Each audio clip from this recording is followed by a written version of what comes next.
A life built on purpose. The subway rattled beneath Natalie Brooks as she clutched her coffee with both hands, willing herself awake for another 12-hour shift. At 26, she had perfected the art of sleeping exactly 6 hours, eating meals in 10 minute intervals, and finding joy in the smallest victories. Today, that victory was the bodega near her Brooklyn apartment finally stocking her favorite granola bars. Natalie's reflection in the subway window showed tired hazel eyes and dark hair pulled back in a practical ponytail. Nothing fancy, nothing flashy. Just a woman heading to work like millions of others in New York City. But unlike those millions, Natalie Brooks had a gift for making people feel seen in their darkest moments.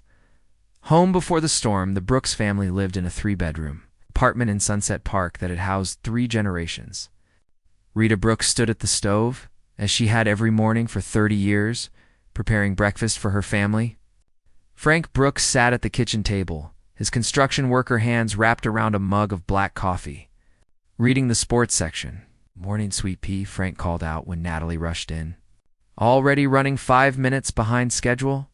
Your mother made those pancakes you love." "Can't, Dad. I've got morning rounds in 40 minutes. Natalie grabbed a banana from the counter and kissed her mother's cheek. "Love you both, Natalie Marie Brooks."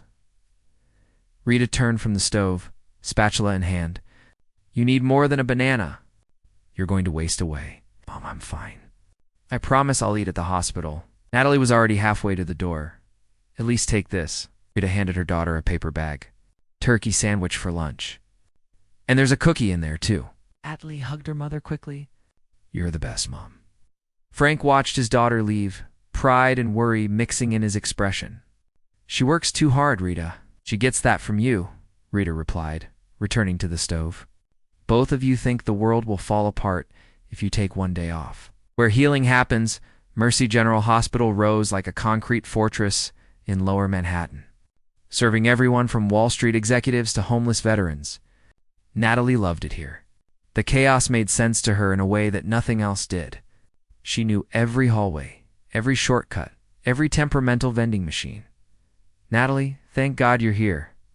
Dr. Patricia Hayes, chief of emergency medicine, met her at the nurses' station. Patricia was 50-something, brilliant, and one of the few people who truly understood Natalie's dedication. "We've got a multi-car pileup coming in. Aida, 7 minutes. I'm ready." Natalie dropped her bag in her locker and grabbed her trauma kit. This was what she lived for, the moments when her skills could mean the difference between life and death. The next 4 hours passed in a blur of blood pressure readings, 4 lines, and coordinating care for 6 patients. When the last one was stabilized and heading to surgery, Natalie finally allowed herself to breathe. "Beautiful work today," Patricia said, reviewing charts beside her. "You have instincts that can't be taught, Natalie. Have you thought more about that surgical nursing program I mentioned?" "I've thought about it," Natalie admitted. "But the tuition is impossible, Dr. Hayes. Even with scholarships, I'd need to take out loans that would take me 20 years to pay back." Patricia studied her young protege thoughtfully. "Money shouldn't be the thing that stops you from reaching your potential. Let me think about this." An unexpected invitation 3 days later. Patricia called Natalie into her office with an unusual expression, excitement mixed with nervousness. "How do you feel about fancy parties?" Patricia asked without preamble. Natalie laughed. "Fancy parties aren't exactly my scene, Dr. Hayes." "Why?" "Because the Montgomery Foundation is hosting their annual gala this Saturday, and they've specifically requested that Mercy General send a representative to present about our trauma program." Patricia handed Natalie a cream-colored invitation embossed with gold lettering. "I want that representative to be you." "Me?" Natalie's eyes widened. "Dr. Hayes, I can't go to something like this. I don't own anything fancy enough. I don't know how to talk to rich people." "I stop." Patricia held up her hand. "First, you're brilliant and passionate about our work. That's all you need. Second, the foundation will provide appropriate attire. And third, this could open doors for your future, Natalie. The Montgomery Foundation funds medical scholarships. Do you understand what I'm saying?" Natalie's heart raced. A scholarship. The possibility of furthering her education without crushing debt. "I'll do it," she said quietly. Good, Patricia smiled. And Natalie? Just be yourself. That's your superpower. Saturday night changes everything. The Plaza Hotel blazed with lights when Natalie arrived on Saturday evening, feeling like an imposter in a borrowed emerald green dress. The foundation had sent her to a boutique in Midtown, where a kind saleswoman named Joy had helped her find something elegant but not too revealing. Remember, Joy had said while adjusting the dress, confidence is the best accessory. You belong anywhere you choose to be. Standing in the plaza's grand ballroom surrounded by crystal chandeliers and women, wearing jewelry worth more than her parents' apartment, Natalie wasn't so sure. Champagne, miss? A waiter appeared at her elbow. Thank you. Natalie took the glass, more to have something to do with her hands than because she wanted it. First time at one of these things? The voice came from behind her. Warm and slightly amused, Natalie turned and found herself looking at the most striking man she had ever seen. He was tall, maybe 6'2", with dark hair that looked professionally styled but slightly messy in a deliberate way. His eyes were an unusual shade of gray-blue, and his tuxedo fit him like it had been made specifically for his body, which, given his apparent wealth, it probably had been. Is that obvious? Natalie asked, deciding honesty was easier than pretending. Only because you're the only person here actually looking at the art, instead of seeing who else is looking at you. He extended his hand. Dashiell Montgomery. Natalie's champagne nearly slipped from her fingers. Montgomery, as in the Montgomery Foundation, as in the host of this entire event. Oh, I'm Natalie Brooks. From Mercy General Hospital, the trauma nurse. Dashiell's smile widened with genuine interest. Patricia Hayes has been singing your praises for weeks. She said you were the best person to represent your program. Dr. Hayes is very kind, Natalie managed, hyper-aware of his hand, still holding hers. Dr. Hayes is many things, but overly kind isn't one of them. Dashiell released her hand slowly. She's brutally honest, which is why when she tells me someone is exceptional, I believe her. So, Natalie Brooks, tell me about your work. A conversation that changes everything. They found a quieter corner of the ballroom. And for the next hour, Natalie forgot she was supposed to be intimidated. Dashiell asked questions that showed he genuinely cared about the hospital's trauma program. He wanted to know about challenges, about patients who stayed with her, about what she needed to do her job better. We need updated ultrasound equipment in the ER, Natalie explained, animated now. The machines we have are 15 years old. They still work, but the imaging quality means we sometimes have to send patients for additional scans that delay treatment. In trauma, minutes matter. How much would new equipment cost? Dashiell asked. About $300,000 for the full system? Natalie shook her head. I know that's a lot, but consider it done. Natalie stared at him. What, $300,000 for new ultrasound equipment? I'll have my foundation manager contact Dr. Hayes on Monday to arrange the details. Dashiell said it as casually as if he were offering to buy her another drink. You can't just decide that right now. Natalie protested. Don't you need to talk to a board or committee or something? I am the board. Dashiell's smile was slightly self-deprecating. One of the few benefits of inheriting more money than any person reasonably needs. I get to decide where it goes. Why would you do that? You just met me, because you care. Dashiell leaned forward slightly. In the past hour, you haven't asked me for anything. You've talked about your patients, about your team, about making care better for people you'll never meet again. That kind of genuine dedication is rare, Natalie. It deserves support. Something in his eyes made Natalie's breath catch. This wasn't just a wealthy man being generous. This felt personal somehow. Dashiell? A voice cut through their bubble. A woman in a red dress approached, her smile sharp as glass. There you are. We need you for the donor photos, of course. Dashiell stood but turned back to Natalie. Don't leave, please. I'd like to continue our conversation. The walk that started it all 2 hours later. After Natalie had given her presentation to polite applause and made small talk with donors who seemed more interested in her inspiring story than the actual medical work, she found Dashiell waiting by the coat check. I was hoping you hadn't left, he said. Would you walk with me? Just for a bit. I know this is unusual, but I feel like we barely got to talk with all the interruptions. Natalie knew she should say no. Knew that nothing good came from getting involved with someone from a completely different world. But there was something about the way ThisReal looked at her like she was the most interesting person in a room full of people trying desperately to be interesting. Just a walk, she agreed.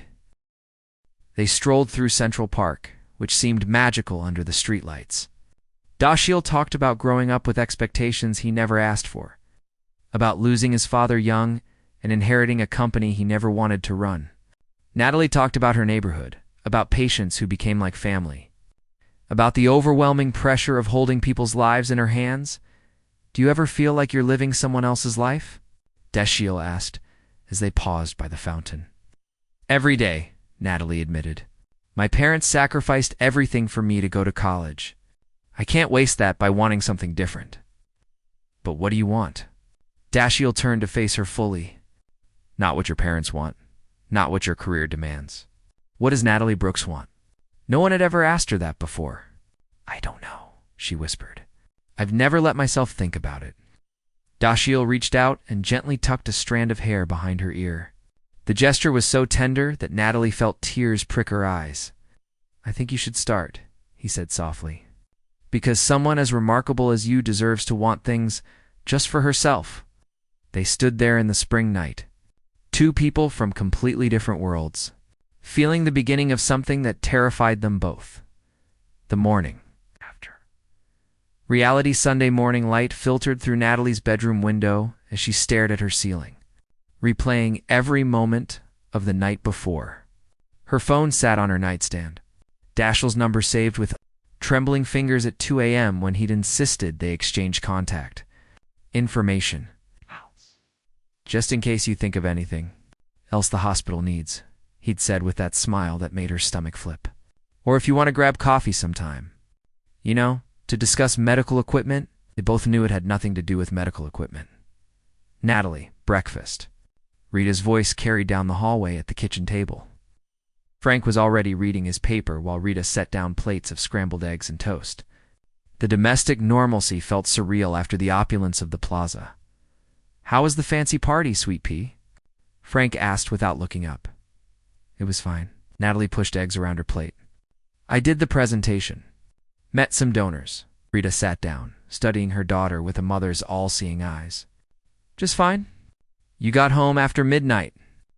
Must have been something more than fine. I met someone. The words tumbled out before Natalie could stop them. Frank's newspaper lowered slowly. Someone? The founder of the foundation, ThisReal Montgomery. We just talked. That's all. He's going to donate equipment to the hospital. Montgomery. Frank's expression darkened. As in Montgomery Properties? The ones buying up half of Brooklyn and pricing out families who've lived here for generations? Dad, I don't know about his business. I just know he cares about helping the hospital. Men like that don't help without wanting something in return, Frank said firmly. Natalie, these people aren't like us. They live in a different world with different rules. Your father's right, honey. Rita's voice was gentler but no less concerned. I'm not saying he's a bad person, but you need to be careful. Rich men sometimes see girls like you as a novelty. Girls like me? Natalie felt her defenses rise. You mean poor girls? Girls not good enough for their world? That's not what I meant. Rita reached for her daughter's hand. I mean, innocent girls with good hearts, who can get hurt by people with more experience in complicated relationships. Natalie pulled her hand away. Nothing's even happened. We just talked. But she couldn't stop thinking about the way he'd looked at her by the fountain, like she was something precious and rare. When worlds collide. Monday at the hospital brought a surprise. Dr. Hayes summoned Natalie to her office, where a massive bouquet of white roses waited on the desk. These came for you this morning, Patricia said, with a knowing smile, along with confirmation that the Montgomery Foundation is donating not just the ultrasound equipment, but funding for 3 trauma nurses to attend the advanced certification program. Full tuition and living expenses. Natalie's hands shook as she opened the card tucked among the roses. For someone who deserves to want things just for herself. Dinner this week. Natalie. Patricia's voice was serious now. I need to say something as your mentor, not just your supervisor. Dashiell Montgomery is a good man who does genuine philanthropic work. But he's also one of the most eligible bachelors in New York, and his romantic history is complicated. What do you mean? He's been linked to several women over the years. Models, socialites, an actress. None of those relationships lasted more than a few months. Patricia met her eyes. I'm not telling you what to do. I'm just saying be careful with your heart. That evening, Natalie texted Dashiell, "Thank you for the roses and the incredible donation. Dinner sounds nice." His response came immediately. "Wednesday? I know a quiet place in the village. Nothing fancy. Just us, the date that changes everything." Dashiell chose a small Italian restaurant in the West Village, tucked away on a side street where no one would bother them. He was waiting outside when Natalie arrived, dressed casually in jeans and a navy sweater that made his eyes look impossibly blue. "You look beautiful," he said. And the sincerity in his voice made Natalie glad she'd chosen her favorite sundress instead of trying to look more sophisticated. Over pasta and wine, they talked like old friends. Dashiell wanted to know everything, her childhood, her dreams, her fears. He listened with complete attention, asking questions that showed he truly cared about her answers. "Why nursing?" he asked. "What drew you to trauma specifically?" Natalie set down her fork, considering. "When I was 16, my dad had a construction accident. Fell 2 stories. The trauma nurse who took care of him held my hand while we waited to hear if he'd make it. She didn't have to do that. She was busy. There were other patients. But she saw me, this terrified kid, and she stayed with me." Natalie's voice grew soft. "She told me that fear was okay, that loving someone meant being brave enough to hope even when things looked dark. My dad survived, and I knew that's what I wanted to be. Someone who helps people through the worst moments of their lives." Dashiell reached across the table and took her hand. "That's the most beautiful thing I've ever heard." Natalie squeezed his fingers. "If you could do anything, money aside, what would it be?" "Honestly?" Dashiell looked almost embarrassed. "I'd design buildings. Not just any buildings, affordable housing, community centers, spaces that bring people together instead of separating them by wealth. My father built luxury high-rises that most New Yorkers could never afford to live in. I'd want to build something different." "Why don't you?" "Because I have a responsibility to the company, to the employees, to the legacy my father left." Dashiell's jaw tightened. "Because wanting something different feels selfish when so many people depend on the business staying exactly as it is? That's not fair to you," Natalie said softly. "You're allowed to have your own dreams, so are you." Dashiell's thumb traced circles on her palm. "Yet here we both are, living for everyone else's expectations." The intimacy of that shared understanding pulled them closer. When Dashiell walked her home to Brooklyn on the subway, insisting, despite her protests, that he didn't mind, Natalie felt like she was floating. Outside her building, he cupped her face gently. "I'm going to kiss you now, if that's okay." Natalie nodded, not trusting her voice. The kiss was soft, reverent, full of possibility. When they pulled apart, Dashiell rested his forehead against hers. "I'm falling for you, Natalie Brooks," he whispered, "and that terrifies me." "Why?" "Because I don't want to hurt you. Because our worlds are so different." Because Natalie silenced him with another kiss. "Then don't hurt me. Choose not to." When the past resurfaces, next 2 weeks felt like a dream. Dashiell would meet Natalie after her shifts, bringing coffee and pastries. They'd walk for hours, talking about everything and nothing. He showed her his favorite hidden spots in the city, a tiny bookstore in the Upper East Side, a rooftop garden in Chelsea, a jazz club where no one knew his name. But the bubble couldn't last forever. On a Saturday afternoon, Dashiell invited Natalie to a gallery opening in Tribeca. "Just a small thing," he'd said. "I want you to meet some friends." The gallery was anything but small. Photographers waited outside and inside. Manhattan's elite mingled with champagne and air kisses. Natalie felt immediately out of place in her simple black dress from H&M. Chill. A stunning blonde woman in a designer gown approached, her smile not reaching her cold blue eyes. "I didn't know you'd be here, Camille." Dashiell's body tensed. "This is Natalie Brooks." "Natalie, this is Camille Hartford, the nurse." Camille's gaze swept over Natalie dismissively. How quaint. Dashiell always did have interesting hobbies.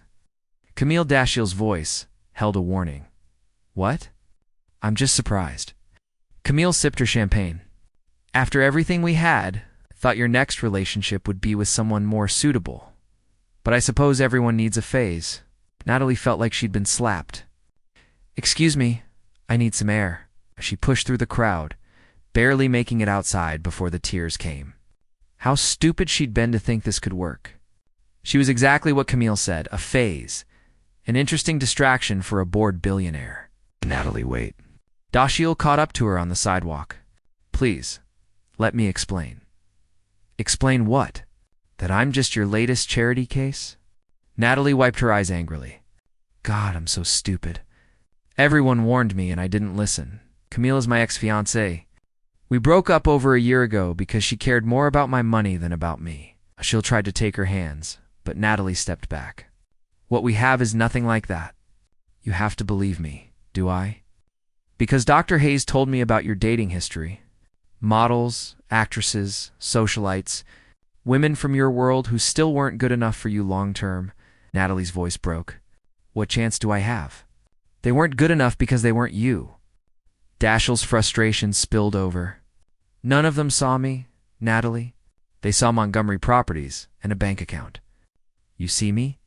The real me who wants to design buildings instead of just profit from them. The me who feels trapped by expectations. The me who hasn't felt truly alive until I met you. Pretty words, Natalie said quietly. But words are easy for people like you. You've probably said them before. I haven't. I swear to you I haven't. Sheil looked desperate now. Natalie, I love you. I know it's fast. I know it's complicated, but I love you. Please don't let Camille's bitterness destroy what we have. Before Natalie could respond, a flash went off. A photographer had followed them outside. Mr. Montgomery, is this your new girlfriend? The photographer called out. What's your name, miss? Get in the car. Dashiell guided Natalie toward his driver, who'd appeared instantly. Please, just get in the car. The aftermath of photo appeared in the society pages the next day. Montgomery's mysterious new love. Who is the hospital worker who captured the billionaire's heart? Natalie's phone exploded with calls from numbers she didn't recognize. Reporters showed up at the hospital. Her parents' neighbors started asking questions. This is insane, Natalie told Patricia, hiding in the break room. I can't work with people literally standing outside waiting to photograph me. It'll die down, Patricia assured her. Give it a few days. The media will find someone else to obsess over. But that afternoon, things got worse. Natalie received her first threatening message. Stay away from Dashiell or you'll regret it. Then another, gold digger trash. He'll get bored of you soon enough. And another, you don't belong in his world. Leave before someone makes you. Natalie's hands shook as she showed the messages to Dashiell that evening at her apartment. She'd finally agreed to let him come over after her parents promised to give them space. I'm getting you security, Dashiell said immediately, his face dark with anger. This is unacceptable. I don't want any of this. Natalie's emotions finally broke free. I just want my normal life back. I want to go to work without cameras following me. I want to walk down the street without people staring. I want me to leave you alone. Dashiell's voice was hollow. That's what you're saying, isn't it? Natalie looked at him, this man she'd fallen impossibly in love with in just a few weeks. The man who listened to her dreams and made her believe she deserved to chase them. The man whose world was tearing her simple life apart. I don't know what I want anymore, she whispered. Everything is happening so fast. The threats, the media, Camille's words. How do I know what's real? This is real. Dashiell pulled her close. What I feel for you is the realest thing I've ever experienced. But I understand if it's too much too soon. If you need space, no. Natalie surprised herself with the firmness in her voice. No, I don't want space. I want to fight for this. But I need you to be honest with me about everything. Your past relationships, why they ended, what happened with Camille. All of it. The truth comes out they sat on Natalie's worn couch. The same one she'd grown up watching Saturday morning cartoons on, and Dashiell told her everything. Camille and I met at a charity function 4 years ago. She was beautiful, sophisticated, everything I thought I was supposed to want. Dashiell stared at his hands. We dated for 2 years. I proposed because it seemed like the logical next step. Our families approved, our social circles overlapped. The business connections made sense. That doesn't sound like love, Natalie observed quietly. It wasn't. I realized that 6 months before the wedding, I'd catch her on the phone with her friends, talking about the house we'd buy in the Hamptons, the jewelry I'd give her, the connections my name would bring. She never asked about my day or what I was thinking. She never cared about the architecture books I collected or my sketches of buildings I'd never design. Dashiell's voice grew rough. She loved the idea of being Mrs. Dashiell Montgomery. She didn't love me. What happened? I called off the engagement.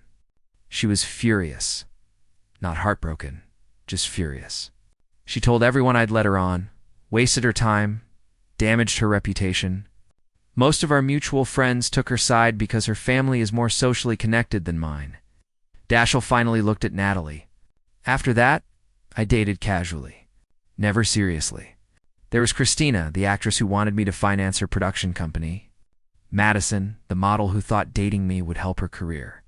Taylor, the art gallery owner, who saw me as a walking investment opportunity. But those relationships lasted months, Natalie said, remembering Patricia's warning. Why? Because I kept hoping one of them would be different, that eventually they'd see past the money and the name. Dashiell cupped Natalie's face. Then I met you, and within 5 minutes of conversation, I knew you were different. You challenged me, questioned me, made me want to be better. You didn't care about my last name or my bank account. You cared about saving lives and making a difference. You were real in a world where I'd forgotten real people existed. Natalie felt tears slip down her cheeks. I'm scared, Dashiell. I'm scared that loving you means losing myself. My parents see me on the news and barely recognize their daughter. My coworkers whisper about me. Random people send me death threats because they think I'm trying to steal you away from someone more deserving.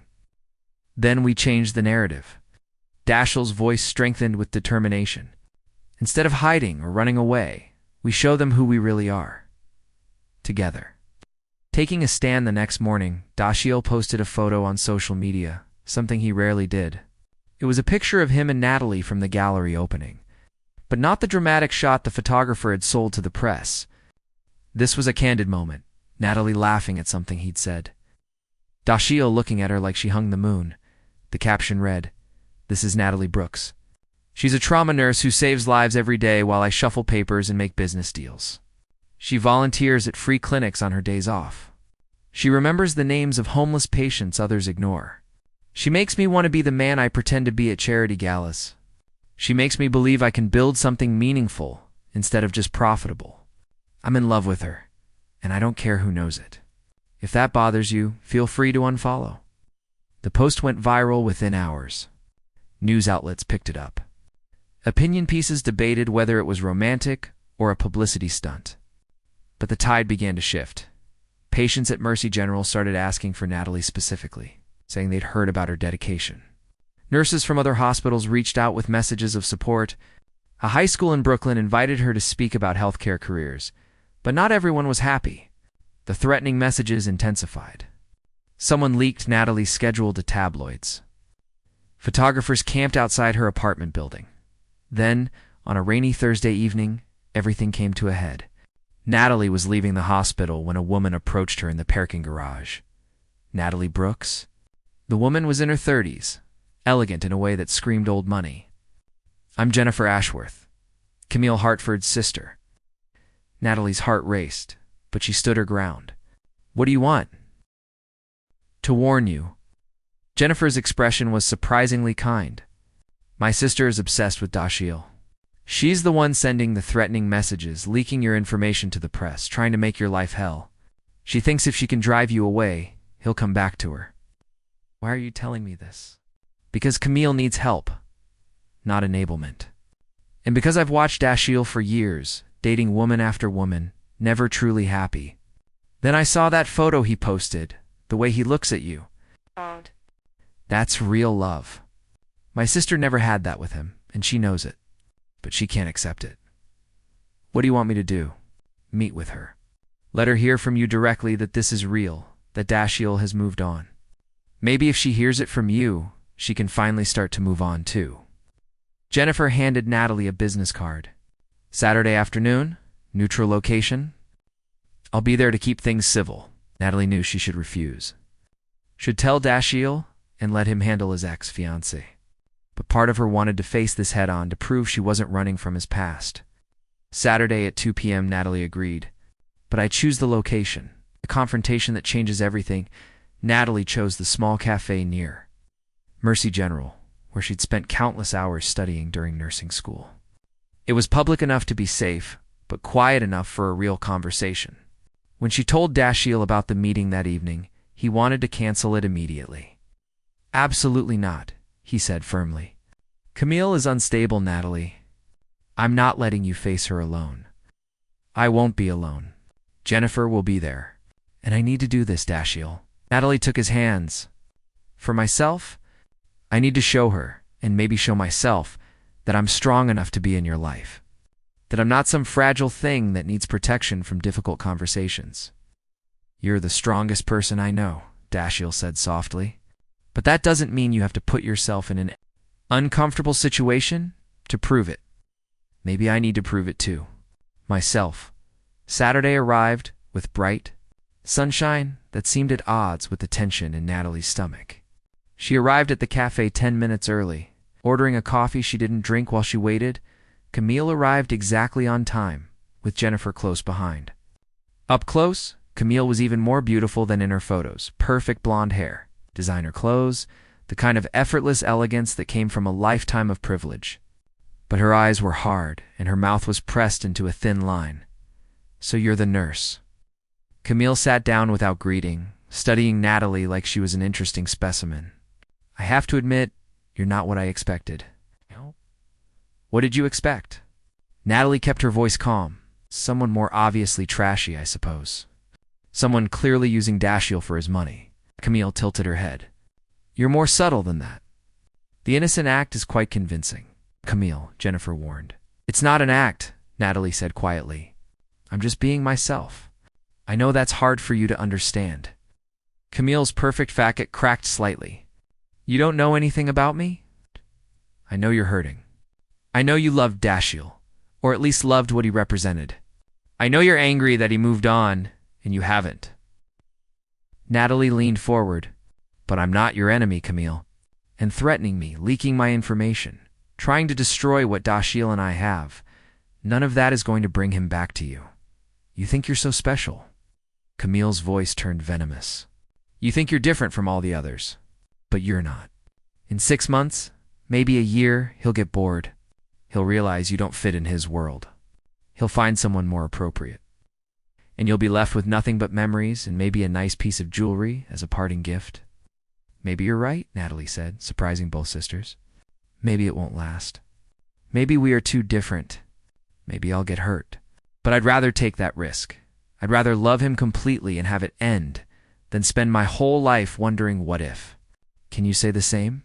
Can you honestly say you loved him enough to want his happiness, even if it wasn't with you? Camille's eyes filled with tears, and for the first time, Natalie saw the real person behind the perfect exterior, someone scared and lost and trying desperately to control things she couldn't control. He was supposed to be mine, Camille whispered. Everything was planned, our whole future. But he wasn't happy, Jennifer said gently, speaking for the first time.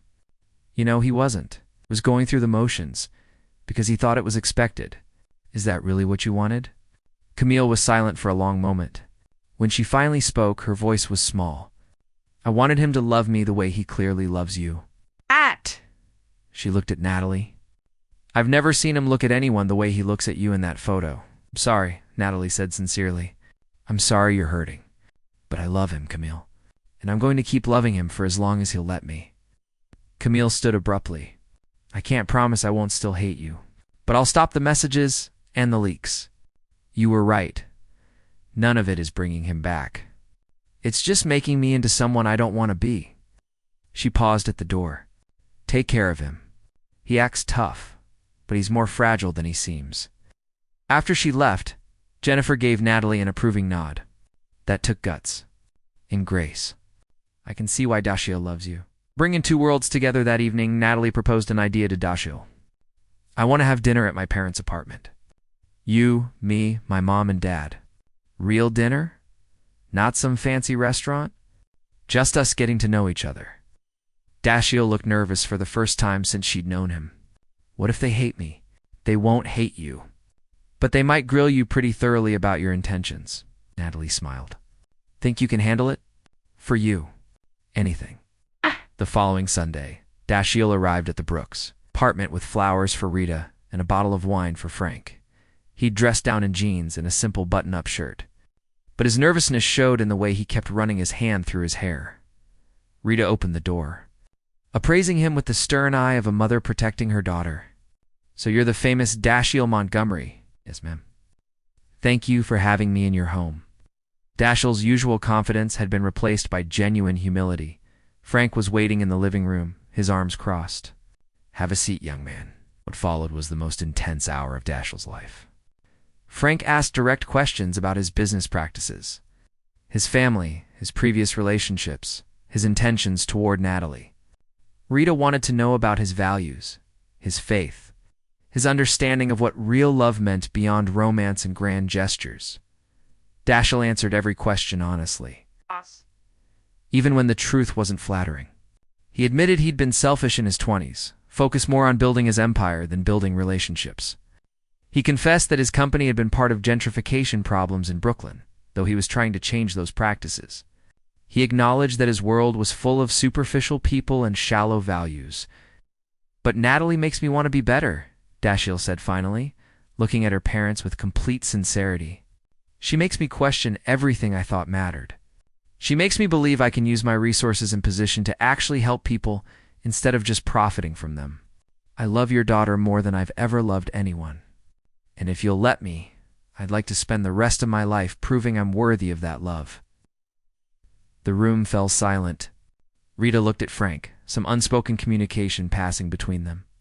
Finally, Frank spoke. My daughter is the most precious thing in our world, Mr. Montgomery.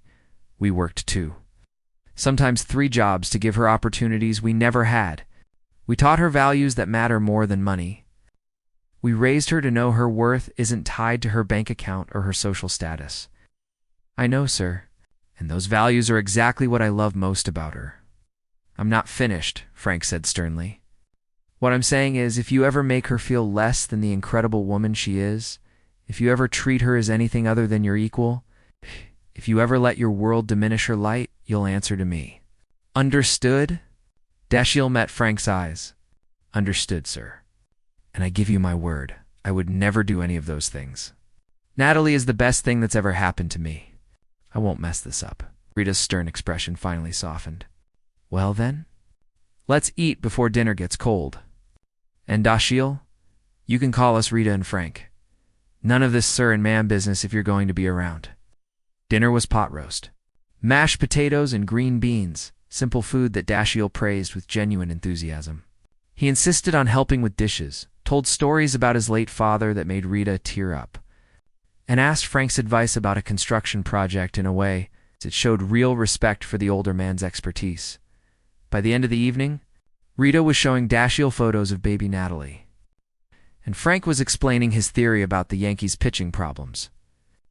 Natalie watched from the kitchen doorway, her heart so full it felt like it might burst. The future they chose 3 months later. Dashiell took Natalie back to Central Park, to the fountain where they'd had their first kiss. It was a crisp fall evening, and the city glowed with that special energy that only New York has. I have something to show you, Dashiell said, pulling out his tablet. I've been working on this secretly. On the screen were architectural drawings, beautiful, detailed plans for an affordable housing complex with a community center, a medical clinic, and a rooftop garden.